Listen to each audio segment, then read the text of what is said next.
if you see that this chapter is called actually Bhakti Yoga or devotional service. Okay. And the last chapter, you know, and actually this is the last chapter also in Bhakti Yoga. So from iske baad, Gyan Yoga will start from 13th chapter. So if you see all these 18 chapters in the Bhagavad Gita, they are talking about bhakti. But first 6 chapters are focusing more on karma, how karma will lead to bhakti. And the last 6 chapters are talking about ज्ञान, that, and how ज्ञान also will lead to bhakti. अभी ज्ञान हम अभी भी ज्ञान ले ही रहे हैं ना. We are taking knowledge, and that is how taking knowledge, then it is actually helping me, to advance in bhakti. And the middle 6 chapters are focusing about, bhakti itself. So if you see in the 10th chapter, Arjuna accepted Krishna's supremacy and asked to see, Krishna's greatness in this nature and all that Vibhuti Yoga. And then Krishna shows that how he is sustaining this whole world and, with one fragmentation and Arjuna wanted to see the Virat Roop. And then Krishna is showing him also the Virat Roop in this 11th chapter that we saw. And then Arjuna is asking about his impersonal aspect also. In the 9th chapter also he had asked, about the impersonal aspect of this absolute truth. And then again he remembers, that okay, मुझे impersonal Brahman के बारे में जानना है. So then that is why he again asks over here, and that is why he's saying that ekatvena. When he's saying that uh, uh, what is he saying that in the 9th chapter he's saying that those who are worshipping the demigods, what is that shloka?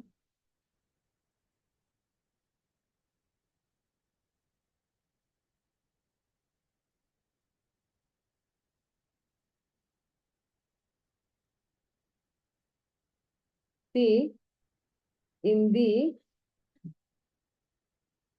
so ज्ञान यज्ञेन चापे अन्येन यजन्तो माम उपासते एकत्वेन पृथक्त्वेन बहुधा विश्वतो मुखम. So he's saying that is ekatvena, that is there, oneness, and prithaktvena bahuda through the worship of the demigods, right? Just give me 1 minute, okay?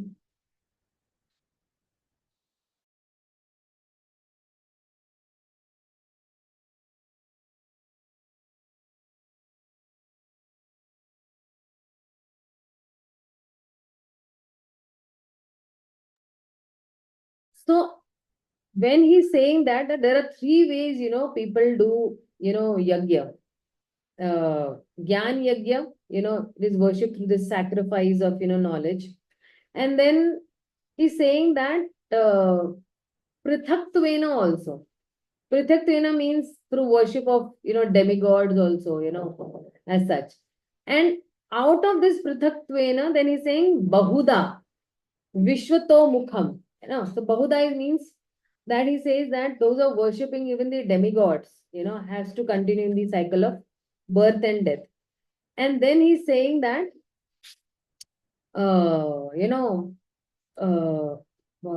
he's saying that these are those people who will be falling in the cycle of birth and death again and again also. But what Krishna says that I will protect them. And in the 22nd shloka, he says that I will, but those who always worship me in exclusive devotion and meditation, to them I carry what they lack and I preserve what they have. Ananyas chintayantoma ye jana paripashate tesham nityabhyuktanam yogakshemam vahamyaham. Right. So the point is, he's talking about 3 things. Okay.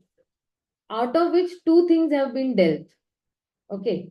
The first was demigod worship, that is being talked about, in that chapter. And then he's talking about Vishwarup Upasana, that has been, from that chapters that will be there talking.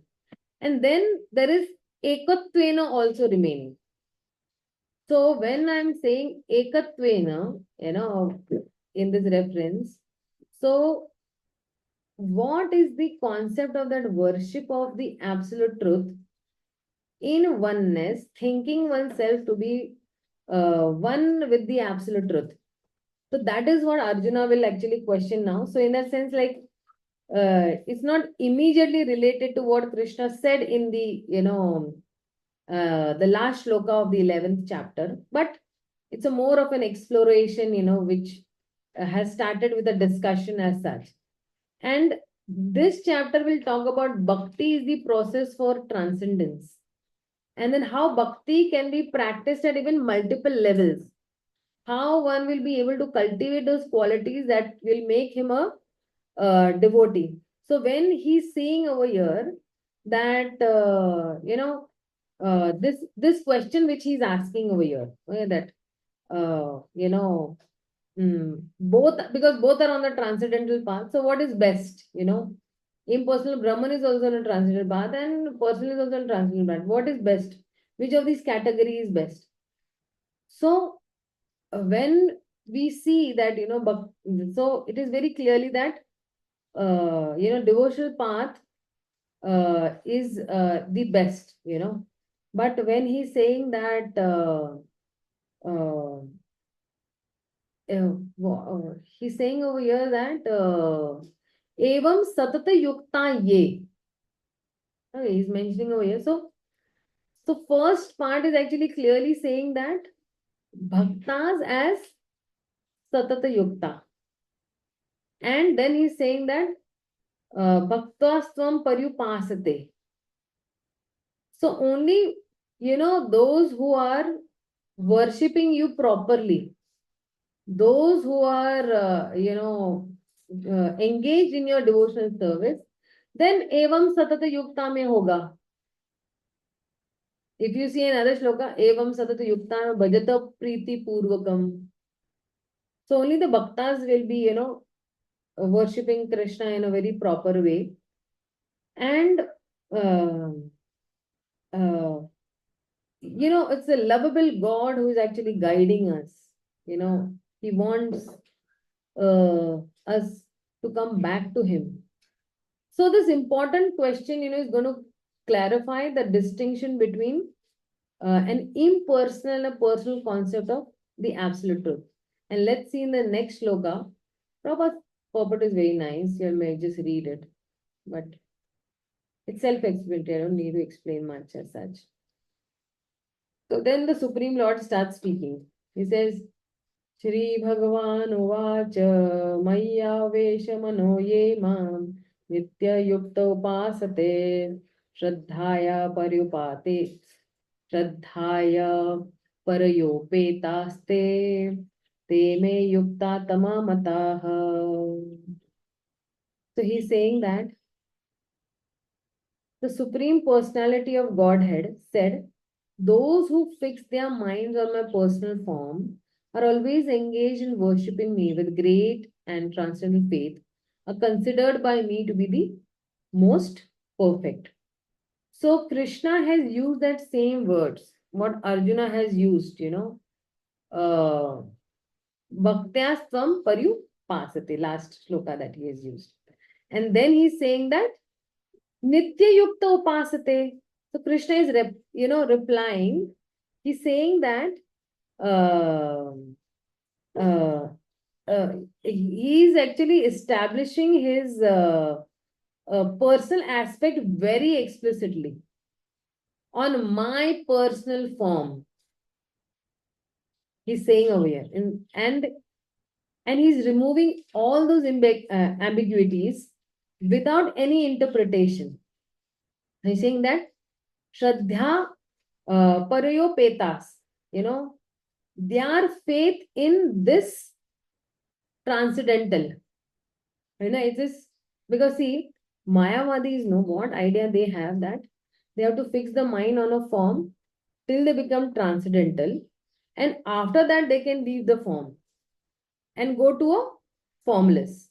So what the Mayavadis do? Firstly, they take they take the ashray or shelter or the sahara of a transcendental form. Okay. And then when they leave to that, when they reach to that particular, stand, then they will go to the formless. But that is not true.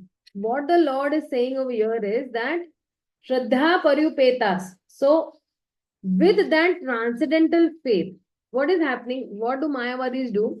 That they have to fix a mind on a form till they become transcendental, and after that they leave that form.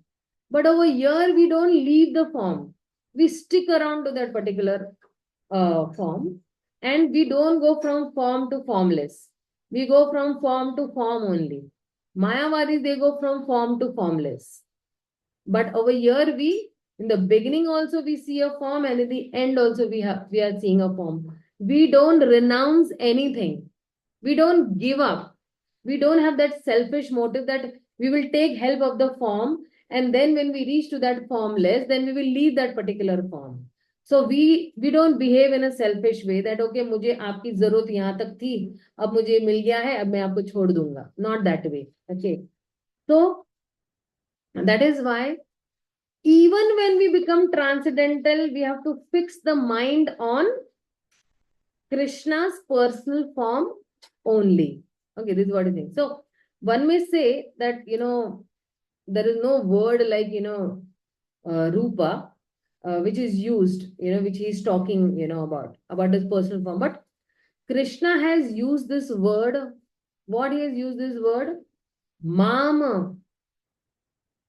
He's used the word mam, and he's using the word mai also, upon me, right? So there is no impersonal light, and he's speaking to Arjuna. ऐसा तो नहीं ना Krishna is an impersonal light and speaking to Arjuna. No, he's speaking. So mam means Krishna himself is speaking, and that is why Krishna is a person, right?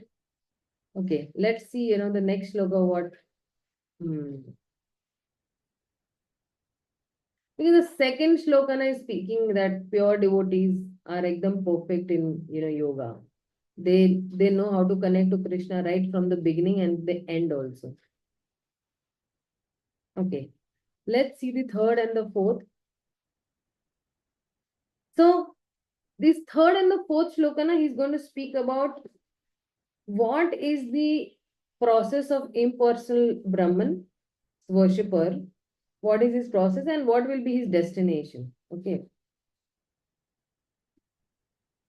ये त्वमक्षरम् अनिर्देश्यम् अव्यक्तं पर्युपासते सर्वत्र गम चिन्तय च कूटस्थमचलं ध्रुवम् तन्निमेन्द्रियं ग्रामं सर्वत्र समबुद्धय ते प्राप्नुवन्ति मामेव सर्वभूतहिते रताः. But those who fully worship the unmanifested, that which lies beyond the perception of the senses, the all-pervading, inconceivable, unchanging, fixed and immobile, the impersonal conception of the absolute truth, by controlling the various senses and being equally disposed to everyone, such persons engaged in the welfare of all, at last they will achieve me. So see what he's saying that, when he's saying over there, ye tvam aksharam anirdeshyam, when he's saying that. And aksharam means what? Is beyond his perception of these senses, right? And he's talking about even the non-manifested aspect, that how he has to be worshipped. And that is what he's saying that Sannimaya Indriya Gramam, with all the senses, he's saying that. So one is that Niyamendriya, I have to follow certain rules and regulations as such, and strict rules and regulations, and Indriya Gramam also, controlling of the senses, and controlling the senses, that Sarvatra Sama Buddhaya. So everywhere I have to be equally, equal response means actually I have to have an equal vision also, right? Towards every living entity. And then such people, they will certainly, attain me or obtain me. And so see, when will such people obtain me? So, Sarva Bhuta Hite Rataha. When they will have that attitude of doing welfare activities to all the living entities. Okay, they'll be engaged in that welfare activities to all the living entities. So, in this verse, Krishna does not speak anything negative about these people. They will also obtain me. But in the next verse, he will say that that is not so easy, because Arjuna's question was, who is the most united, Krishna said that those who will fix their mind on me, and those who are most united with me, they will fix their mind on me, and others will also come to me, but that process is a very difficult or a complex process, and they will have to follow the process, and because the process is basically, centered on equanimity and equal vision towards everyone and every living entity. So this is what he's saying in these two shlokas. Let's see the next.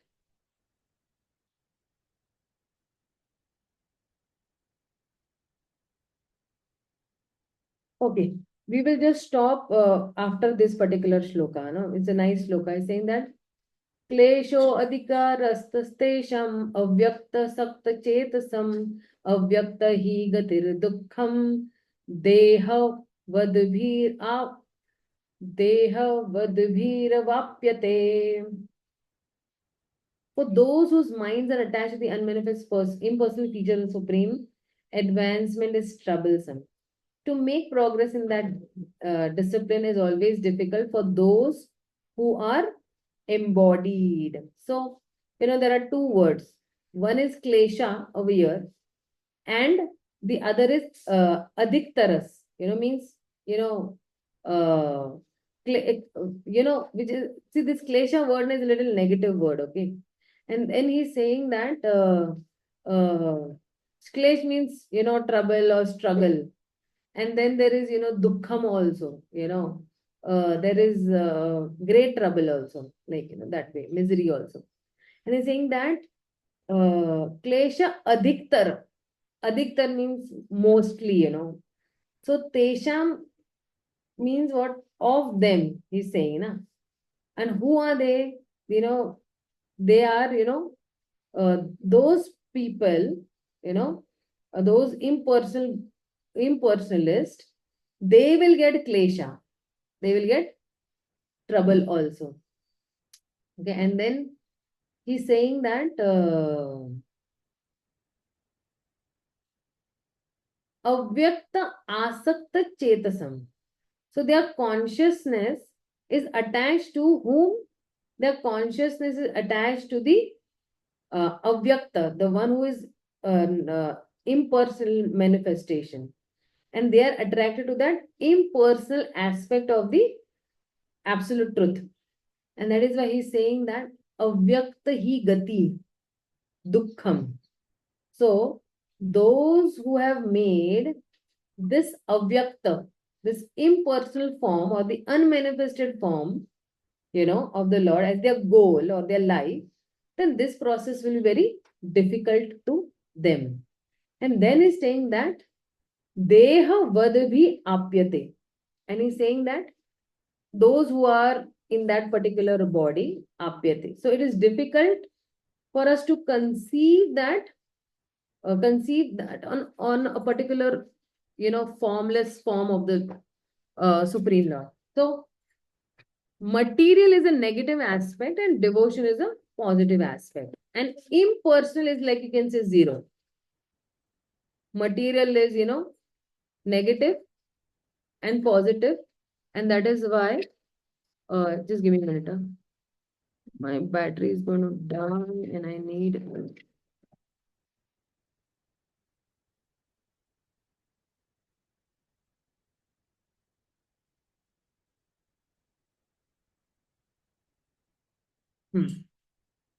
So, he's saying that giving my material, many material forms, and he's trying to concentrate the mind on nothing and on the less, or you can say the attribute list. So, or the activity list. So, Brahman is very much difficult for everyone, and especially for this देहधारी व्यक्ति जो देह में फंसा हुआ है, for that person to attain Brahman is very difficult. Just like, if you see, it is very difficult to create and maintain a vacuum. It is similarly difficult to create a vacuum in consciousness also. So, what is there to think about? It is very difficult. मैं किस पे सोचूंगा? But over here, when we are thinking about the form of the Lord, his activities, his pastimes, and his form and his qualities we are, meditating on. So in several verses, Krishna has established that his form is personal, and that personal form is the highest. When he says, aham sarvasva prabhavo matta paratra nanyad, when he's saying that, maya dakshina prakriti, so many places, he's saying that, all these slokas. So, and then he's saying, avajananti mamuda, those who don't need, they are mudahas, like, when Prabhupada says in that rascals, like that. So, very clearly Krishna says the impersonal aspect is not the highest. And those who think that impersonal is higher than personal is like they're completely mistaken people. So, our obsession in the material world, give me 1 minute.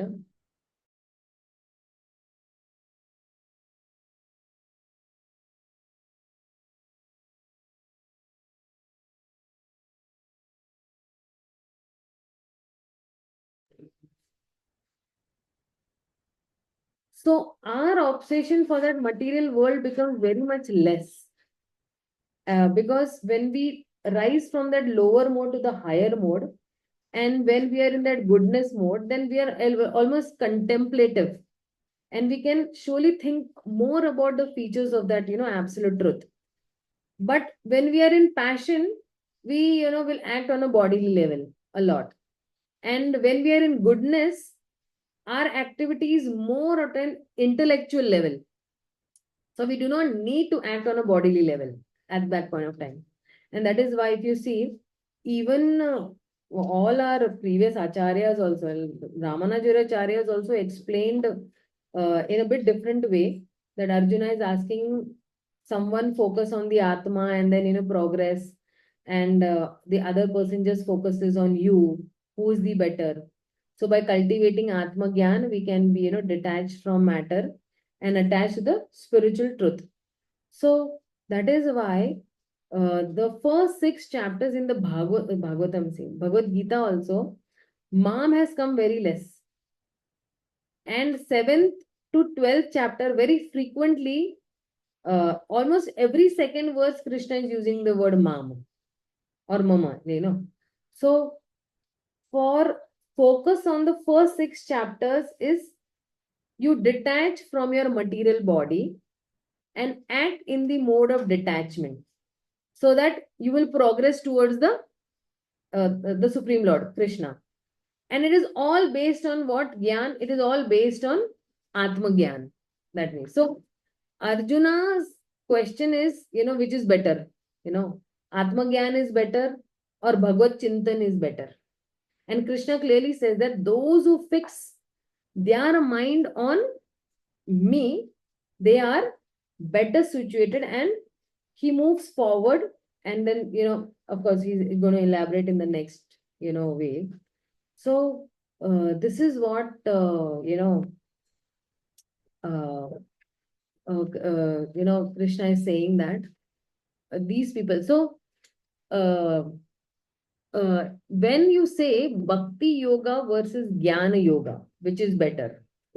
So now there is a distinction, and we know definitely that Bhakti Yoga is better. But Jnana Yoga, what do these Jnanis do? Maybe I'll explain, in the next section, a more detailed, information I would be giving. Actually, I've made my notes, but I think the time is not right because by the time it becomes 2 hours, people are just over exhausted with too much of download. So maybe the next session I'll get. Anybody has any questions, doubts, queries? Hare Krishna, sweetie. Hare Krishna Mataji. Dandot Pranam. Yes, ask me the question. Yeah, Mataji. So here Krishna has said that this path, apart from devotional service, this is also one path, and it is very difficult for embodied. So Mataji, from we all the living entities living in this material world are embodied. So to whom Krishna is referring to? Matlab, this path. To all of us. All of us means from Brahma to all of us, we are, or we all have the material body. So how to understand this? Krishna is referring to all those people who are on the path of devotional service also and who are not on the path of devotional service also. So he's referring to, say, for example, if I see what he's trying to say, that whatever I have created, everything has a form, right? And a mouse also has a form, a book also has a form, a glass also has a form. Then why will Krishna not have a form? Right? The creator who has created is giving a form to every matter over here. Why will not the creator have a form? That is the question. So those who are doubting that the Lord is formless, it is for them. That how, on what basis are they saying that the Supreme Lord is formless? And that is why, in Toto, he is talking to everybody, to us also. Sometimes we also might become impersonal. And on a daily basis also, if you see, we become impersonal. First, early in the morning only, we become so impersonal while chanting, as if Krishna is not standing only in front of us.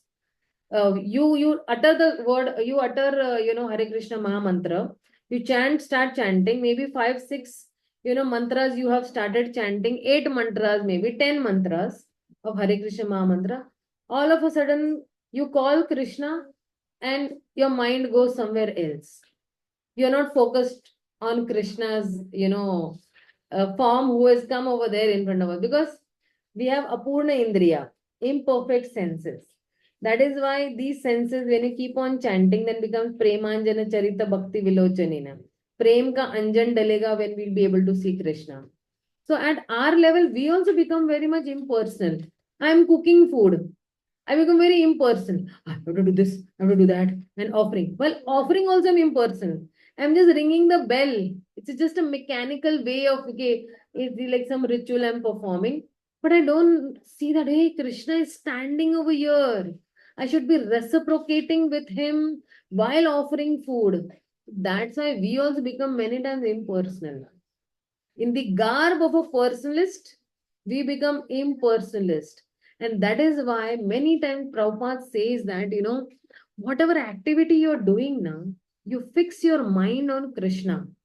And that's how you will be able to, remember, and you'll put your whole heart in that particular activity as such. So it is for us also. It's not only for those who are doing Jnana Yoga and Ashtanga Yoga and all. It is for us devotees also he's talking about. Anything else anybody wants to ask?